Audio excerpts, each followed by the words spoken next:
अभी तो आपने ये देखा कि सॉइल मिक्स मीडिया कैसे प्रिपेयर करते हैं। अब जो वीडियो हम दिखाने जा रहे हैं, इसमें हम आपको बताएँगे कि प्रवीण जी कैसे जो बायो एंजाइम है और जो डोमेस्टिक वेस्ट है, उसका कैसे इस्तेमाल कर रहे हैं। आपसे बात हो रही है कचरे के बारे में।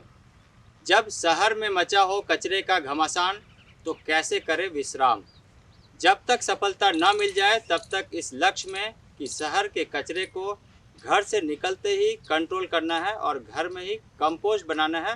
साथ में बनाना है बायो एंजाइम, जो कि एक उन्नत किस्म का ताकत है, एनर्जी है। और जब कभी आप अपने पौधों में ये ताकत और एनर्जी देंगे तो ट्रांसफॉर्म होकर ये ताकत और एनर्जी आपके पौधों में परिलक्षित होने लगेगी और साथ साथ दिखेगा सफलता।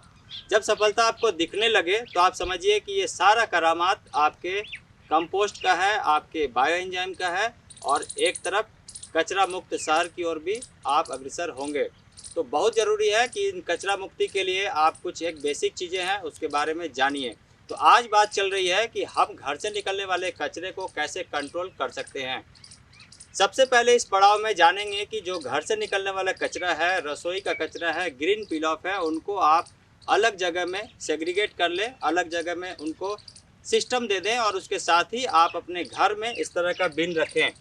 कंपोस्ट बिन रखना बहुत ज़रूरी है। आप कंपोस्ट बिन में बहुत आसान तरीके से अपनी कंपोस्टिंग को शुरू कर सकते हैं।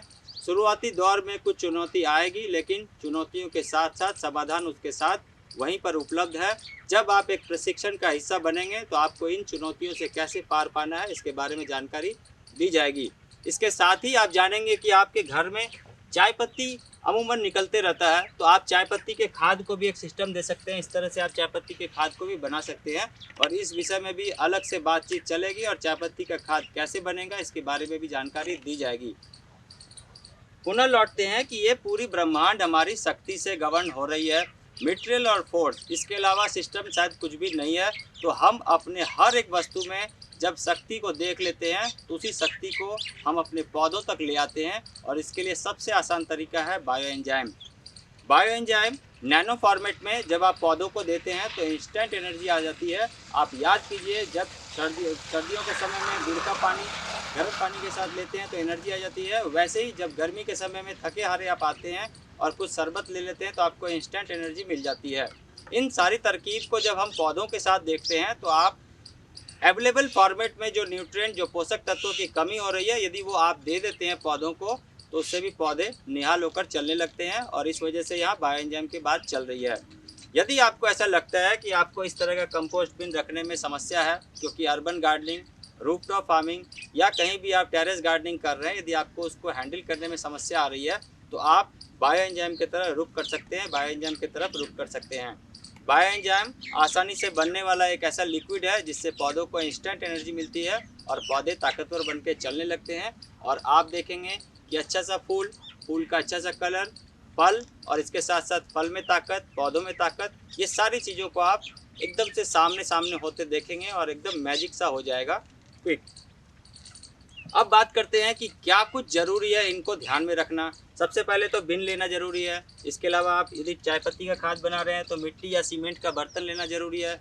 इसके अलावा आप बायो एंजाइम बना रहे हैं तो इस तरह से बोतल में ग्रीन पील ऑफ और ग्रीन पील ऑफ के साथ पानी, पानी के साथ साथ गुड़, इन सभी का मिश्रण करके आप बायो एंजाइम बनाएंगे तो आपका बिल्कुल सिस्टम से हर एक चीज़ काम होगा। और किस तरह से पौधों में डाली जाएगी इसके बारे में भी विस्तार रूप से बातचीत चलेगी।